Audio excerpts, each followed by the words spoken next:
I've been a film teacher for 30 years. I'm used to talking to people. And over those years, I developed this class in smartphone filmmaking.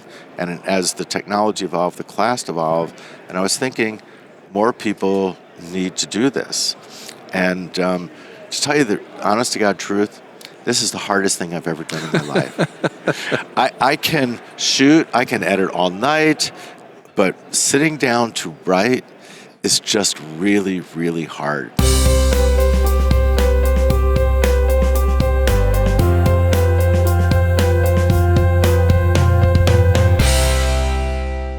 Bart Weiss is a multi-hyphenate. He does a little bit of everything, but one of the things that he's done that I wanted to find out more about is he's written a book called Smartphone Cinema, the ability to shoot films not with a high-end camera, but with our cell phone.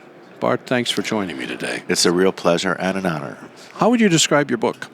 This book is not just a how-to. We go on all the how-to. We go into all of the technology and the gear, but also why. What is it that's special about making a film with a phone? And to me, it's like convenient, it's in your hand, but it also allows for a different level of intimacy, so you can do something completely different. In documentary, you can get to a different place. In a narrative film, if it's just you and an actor, you can get to deeper places. So there is aesthetic things as well as technical things that make mobile filmmaking completely special. Well, now, just a minute. I think that's a little bit over the top. Are you saying that I can't have a portable video camera or a portable film camera? What makes the smartphone different? So I can hold a camera here and be looking at you, and you'll be looking at this and you won't even know that this is here. And if I'm doing an interview with you, I can hand you a microphone, tell you to put it over your neck, and it's not like making a big deal. Nobody's invading your space. And I can tell you, I've done interviews. I have a documentary I've been working on, and my subject has not given me what I wanted. But when I started shooting with the phone, he was calmer, and I got to that deeper place. So it just lets you do things differently. Not that a big camera is wrong, it's good, but there are advantages to that smallness. So it sounds like what you're saying is the cell phone is more intimate. Yes. When should I decide to use a smartphone? Well, it just depends what kind of project you're working on. You know, if it's something that works in that way, it's really good. It doesn't replace traditional cinematic tools, but there are some projects that are really good for it. It allows for a kind of improvisation, a little more spontaneity, and so it just depends what you're trying to accomplish. There are great things that can happen. We all know that feature films have been made with phones, and you have big filmmakers now that are using them. And one of the things I think is really incredible is we're here at NAB, and there's so many companies that have new ways of working with sound.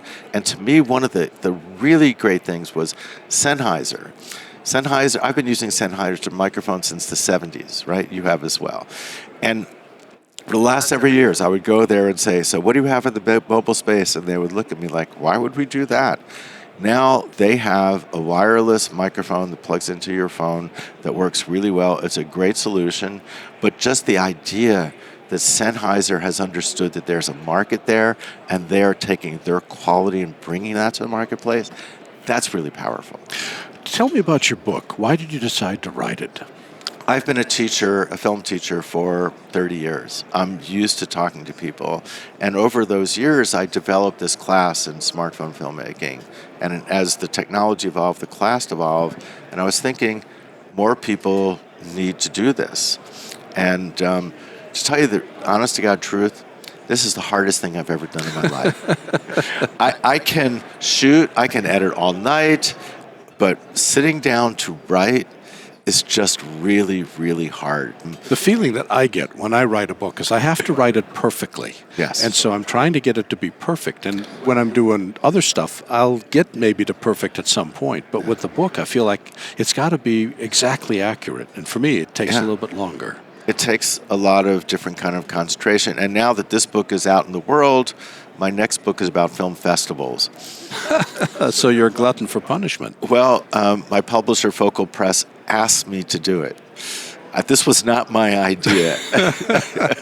But I'm retired from teaching, so, it's important to do new and different and interesting things. Did you test any of the concepts in the book on your students? Oh, of course I did. Like class, we'd say, okay, I've got 5 different microphones for mobile. You take this, you take this, you take this.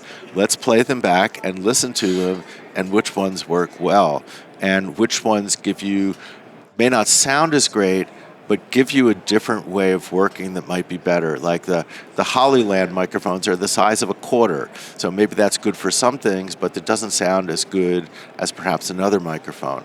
So each of them has these quirky kind of advantages that are just really kind of amazing. Who do you see as the market for the book?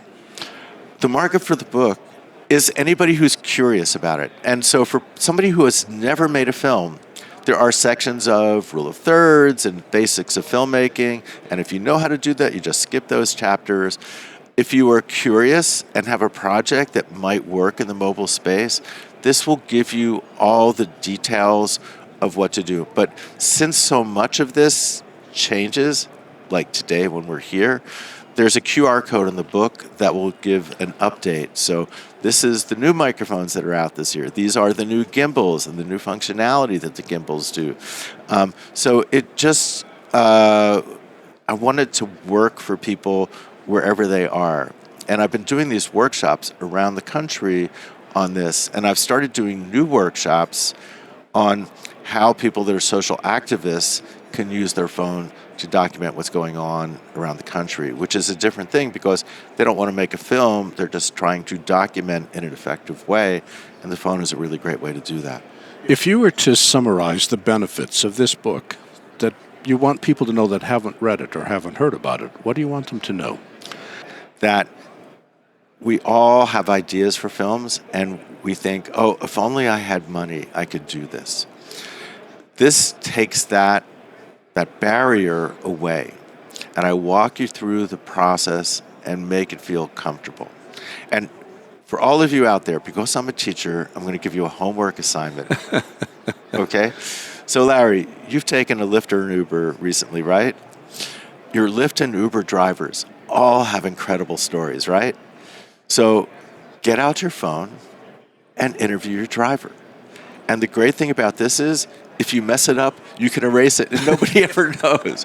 Because we need to be able to have ways to try to learn how to do this with a little risk. No risk at all, right? Whereas if I've got this thing and I really care a lot about and I mess it up, it's like, oh my God. So practice and just keep trying. And the real key, have more fun.